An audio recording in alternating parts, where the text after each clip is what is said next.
If you ever shop for tires and thought, why do these sizes make absolutely no sense? You're not alone. Today, I'm breaking down the difference between standard tire sizes and metric tire sizes so that you can choose the right tire for your rig.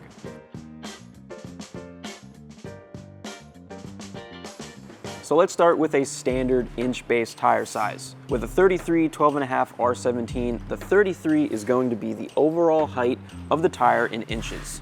The 12.5 is the width of tire in inches, and the 17 is the wheel size. So right away, you know exactly what you're getting. A tire that is about 33 inches tall, 12.5 inches wide, and it mounts on a 17-inch wheel. Pretty simple. That's why off-road tires are so often labeled this way. It's simple and easy to picture. Now let's switch over to metric tire sizes. A 285/70 R17 looks way more complicated, but it's actually not once you understand it. The 285 is the width of the tire in millimeters. The 70 is the sidewall height, and this is where metric tires can get confusing because that number is a percentage of what the width is, not a fixed measurement. And just like before, the 17 is the wheel size. So when you convert it to inches, 285 millimeters comes out to about 11.2 inches wide. 70% of that gives you a sidewall height of 7.84 inches. So 7.84 plus 17 plus another 7.84 gives you 32.68. So once you add the sidewall height to the top and bottom of the wheel, a 285/70 R17 ends up being right around 32.7 inches tall. So even though it's not labeled as a 33, it's basically a 33-inch tire. Now here's where another common question comes up. What about a 285/75 R17? The width stays the same at 285 millimeters, but the sidewall jumps from 70% to 75%.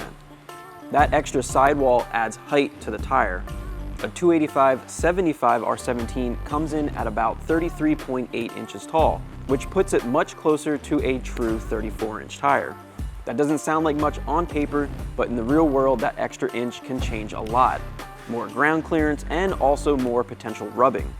So when you compare a 285/70 to a 285/75, the 70 is usually easier to fit, a little lighter, and more daily driver friendly, where the 75 gives you more sidewall, more clearance, and better off-road performance, but it may require more trimming, a bigger lift kit, a body mount shop, or re-gearing depending on your truck.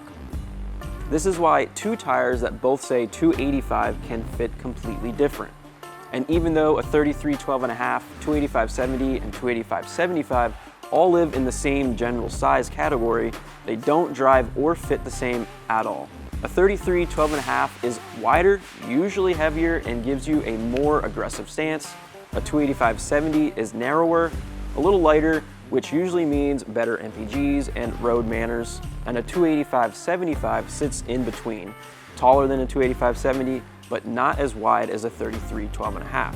Tire size affects your speedometer, fuel economy, steering feel, and how much work your suspension and drivetrain are doing every time that you drive. All three of these tire sizes are great, but each one is a little different. If you want something wider and more stance, then you should go with a 33 12.5. If you're torn between going with a 33 and a 35, then go with a 285/75 or a 295/70 for a nice middle ground. At the end of the day, there's no right or wrong answer. It just depends on what look you're going for and how much work you're willing to do to make those tires fit. If this helped, make sure to hit the like button, hit that subscribe button. It's free and helps us a ton. And make sure to drop a comment below, letting us know what tires you are running and why. It might help someone else make the decision for their truck. If you're looking to buy tires, make sure to check out our tire selection, along with many other Toyota parts on YotaXpedition.com. Thanks for watching, and we'll see you guys in the next one.